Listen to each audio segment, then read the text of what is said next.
Hi, it's Ryan from Knights Around a Table, and this is Ticket to Ride, a set collecting board game for 2 to 5 players where you travel along train routes. Let me show you how to play. You and your friends play turn-of-the-century rivals who, inspired by Phileas Fogg from Jules Verne's Around the World in 80 Days, gin up a $1 million contest to see who can travel by rail to the most cities in a single week. You'll be collecting tickets to different destinations and marking railroad routes with your plastic trains to visit those specific cities. You're committed to visiting the cities on your tickets. At the end of the game, any routes you complete are worth positive points, but any you miss are worth negative points. When a player runs out of trains, the end of the game is triggered. Everyone gets one last turn, and whoever has the most points wins. If you're not impressed by the paltry prize money, I'll have you know that $1 million is about $29 million in today's currency, so come on, get some starch in that mustache and let's take this thing seriously. Everyone starts the game with 45 plastic trains in their player color, and a score marker that starts on 0 on the scoring track.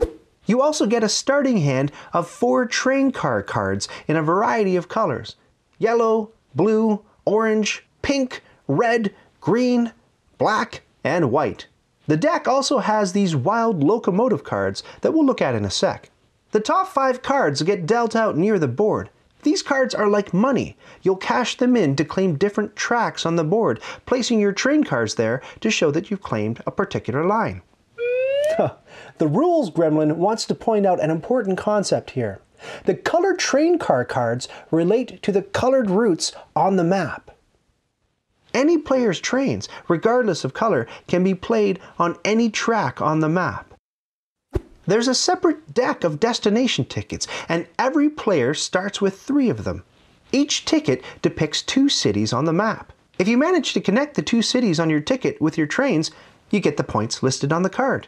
So, if you drew this ticket, and you connected Denver and El Paso, you would earn 4 points. The connection can be a straight beeline between the 2 cities, or it can kink, or fork, or go absolutely everywhere. As long as you can trace a line along your colored trains between both cities, you'll earn those points. The more difficult it is to connect the cities, the more points the ticket is worth. So this ticket that takes you between Los Angeles and Miami is worth a big 20 points. Now, if by the end of the game you don't connect the cities on the tickets, you lose the points on the card. Well, that's why when you get your 3 destination tickets at the start of the game, you're allowed to discard one if you want to. You're looking for route synergies, ideally. So, if you drew these 3 destination tickets off the top of the game, it wouldn't be too hard to imagine a route that starts in Portland, scoops down to San Francisco, and hits Phoenix on the way to Atlanta, which would let you claim both of these tickets. It's fine if your routes overlap. But this north-south Winnipeg to Houston ticket is completely perpendicular to that route. So, if you're going to get rid of a ticket, this one's a prime candidate. A discarded ticket goes to the bottom of the destination deck. You keep your destination tickets hidden so that other players can't mess with your travel plans. Once everyone has decided which destination ticket to discard, if any, the game is on. Beginning with the starting player and going clockwise, each player takes a turn until one player is down to his or her last few trains. On your turn, you can do one of the following 3 things: take more tickets, take more train car cards, or claim a route on the map. If you want to claim a route, you pick a route on the map and pay the cost of it in cards. So this route, between El Paso and Houston, costs 6 green cards. This route, between Salt Lake City and Helena, costs 3 pink cards. Discard the cost of the route and put your trains on the map. Now that this route is claimed, no other players can place their trains there. The exception is these important bottleneck routes that have 2 tracks side by side. One player can't claim both, but they're meant to house 2 different players alongside one another. In 2 or 3 player games, once someone has claimed one of these double routes, the other one is no longer available. You can claim the gray routes with any color, as long as all the cards you pay are the same color. Connect Atlanta and Charleston with 2 orange cards or 2 blue cards, but not a pink and a white card. These special multicolored locomotives act as wild cards. They stand in for any color. So, to claim this route, you could play 1 pink card and 1 locomotive. To claim this one, you could spend 2 blue cards and 1 locomotive, or 1 blue card and 2 locomotives, or, you guessed it, 3 locomotives. Claiming a route is all or nothing. You can't pay 1 card to lay down 1 train just to get dibs on the route. The longer the route, the more points you get for claiming it. A 1 train route gets you 1 point. 2 trains scores you 2. 3 trains gets you 4. 4 trains gets you 7. 5 gets you 10. And these big 6 train routes will score you 15 points. Notwithstanding the rules I just mentioned, you can claim any empty route on the map. It doesn't have to be a route that's mentioned on one of your destination tickets. And you can claim routes in any order you like. Across successive turns, you can claim this route, and then this route, and then this route, if you want to. And it may be in your best interest not to beat an obvious path from one city to another, because another player might catch on to what you're doing and claim an important route along that path, forcing you to find a detour. If you do manage to connect 2 cities on your destination ticket, however circuitous your path may be, you keep that ticket a secret. You'll collect those points at the end of the game. Instead of claiming a route on your turn, you can collect more train cards. Draw a card either from the face-up options or face-down from the deck. If you drew face-up, fill the empty slot with a new card. Then, draw a second card, either face-up or face-down, to end your turn. If you choose to draw a locomotive as your first card, well, that counts as 2 cards and your turn is over.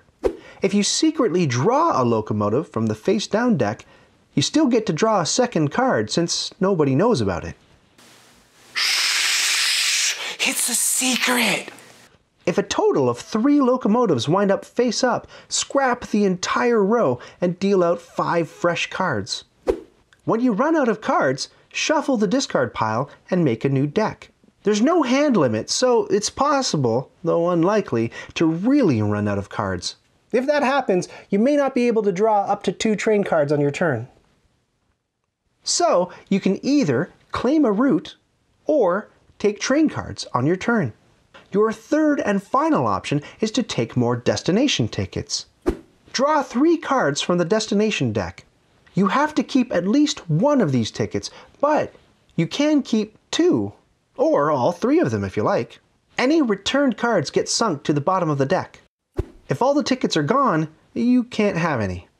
Towards the end of the game, it's very possible to draw tickets for destinations you already completed, or that are 1 or 2 routes away from being completed. So, drawing extra tickets is a great way to potentially grab easy points. Be careful though, just like the tickets at the beginning of the game, these tickets are worth negative points if you don't manage to connect the cities. When a player claims a route and winds up with 2 plastic trains or less, that triggers the end of the game. Everyone, including the player who's almost out of trains, gets 1 last turn, and then you count up the points. Everyone flips over their destination tickets. If they completed the routes, they get the points. If not, they lose the points. The player with the longest uninterrupted path of connected routes gets this bonus card worth 10 points. If there are any ties, all tied players get the 10 points. Of course, the player with the most points wins. The number of completed destination cards breaks ties, and the ultimate tiebreaker is whoever ended up with the longest continuous path card. To set up the game, everyone takes 45 trains in their chosen color and draws 4 train cards and 3 destination tickets at random.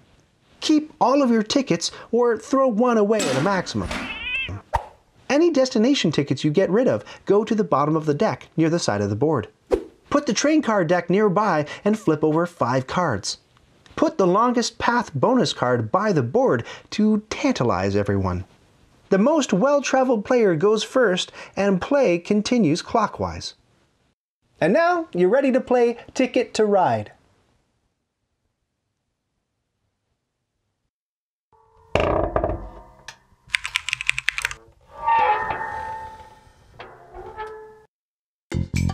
Did you just watch that whole thing? Oh, hey, to 100% this video, click the badge to subscribe and then click the bell to get notifications when I've got new stuff.